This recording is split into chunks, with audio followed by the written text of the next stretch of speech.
ഇടതുപക്ഷ ജനാധിപത്യ മുന്നണി ഈ കാര്യത്തിലെടുത്ത തീരുമാനം മദ്യനയത്തിന്റെ ഭാഗമായിട്ടാണ്.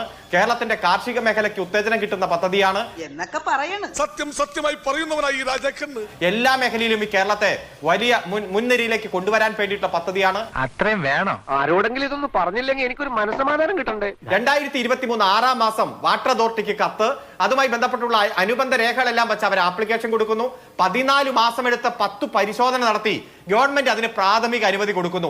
ഇതിൽ എവിടെയാണ് തെറ്റ്? എന്താ വിശ്വാസമാവണില്ലേ? ഇവൻ പറയുന്നത് വിശ്വസിക്കരുത്. ഇവൻ ഭക്ഷണം കഴിക്കാനും കള്ളം പറയാനും മാത്രമാണ് വാ തുറക്കുന്നത്. എന്തിനാണ് മദ്യ കമ്പനിയുടെ പ്രചാരണം സർക്കാർ ഏറ്റെടുക്കുന്നത്, മന്ത്രി ഡെമോ നടത്തുന്നത് എന്ന ചോദ്യത്തിന് മറുപടി പറയൂ. എന്താണ് പുളുന്താനാശാന ഒരു മൗനവ്രതം? മുതലാളി, ലോകത്തിൽ നിന്ന് വരെ ആരും കാണിച്ചിട്ടില്ലാത്ത ഒരു തറവേല ഞാനിപ്പോ ഇവിടെ കാണിക്കാൻ പോവാണ്. കൂടെ നിന്നോണം. നീ വേഗം കാണിക്കേ. അഹല്യ ക്യാമ്പസിന്റെ മോഡലിൽ അവിടെ മഴവെള്ള സംഭരണി ഉണ്ടെന്നും ഒരു തുള്ളി ഭൂഗർഭജലം പോലും വേണ്ടെന്നും നിങ്ങൾ സംശയമുള്ളവർ അങ്ങോട്ട് വരാൻ ഈ മന്ത്രി പറഞ്ഞതാണ്.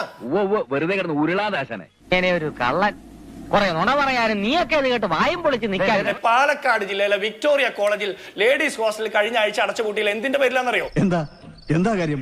കുടിവെള്ളം കിട്ടാഞ്ഞിട്ട്.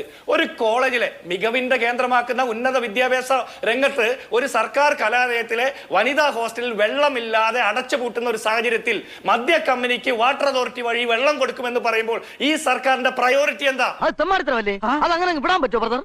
അതെങ്ങനെ വിടാൻ പറ്റും? ഇതാണ് ഇവിടുത്തെ വ്യവസ്ഥ. We are living in a very cruel society. ഇനി അരുൺകുമാർ പറയുന്നത് പ്രഖ്യാപിച്ചതൊക്കെ നടപ്പാക്കിയെന്നാ. ഒരു കയ്യബദ്ധം നാറ്റിക്കരുത്.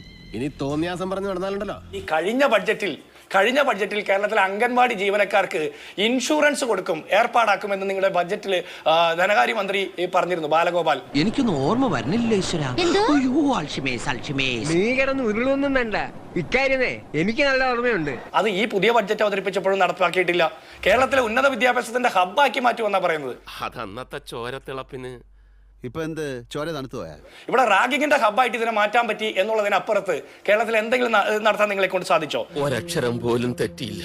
എന്റെ എല്ലാ മാനവും പോയി. നിന്റെ കയ്യിലിരിപ്പതായിരുന്നല്ലോ. പ്രഖ്യാപിച്ചതൊക്കെ നടപ്പാക്കുമെന്ന് പറഞ്ഞ സർക്കാർ ഇവരുടെ പ്രയോറിറ്റി ഏതാണ്? ഇവർ നടപ്പാക്കുന്ന പദ്ധതികളുടെ പ്രയോറിറ്റി കൊള്ളയടിക്കാൻ വേണ്ടിയിട്ടുള്ള പരിപാടിയാണ്. കാര്യമത് സത്യമാണെങ്കിലും എനിക്ക് അംഗീകരിച്ചു കൊടുക്കാൻ പറ്റുമോ?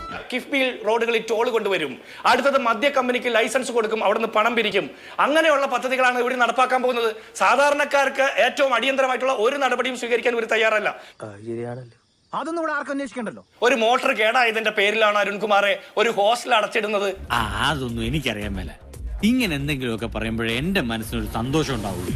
ഞാൻ എന്റെ സന്തോഷം നോക്കിയാ പോരെ. ഒരു സർക്കാർ കലാലയത്തിലെ ഹോസ്റ്റൽ അടിച്ചിടുന്നത് മോട്ടോർ കേടായത് നന്നാക്കി കൊടുക്കുന്നത് വാട്ടർ അതോറിറ്റിയുടെ പണിയാണോ? മോട്ടോർ കേടായത് നന്നാക്കാൻ വേണ്ടിയിട്ടാണോ വാട്ടർ അതോറിറ്റിയുമായിട്ട് ചർച്ച നടത്തുന്നത്? നാണമില്ല ഇത്തരം വാദങ്ങളൊക്കെ പറയാൻ? മുതലും പലിശ ചേർത്ത് കിട്ടി. ആരും കണ്ടില്ല. വാ, എല്ലാവർക്കും സന്തോഷമായല്ലോ. എനിക്ക് സന്തോഷമായി. എല്ലാവർക്കും പിരിഞ്ഞു പോവാം.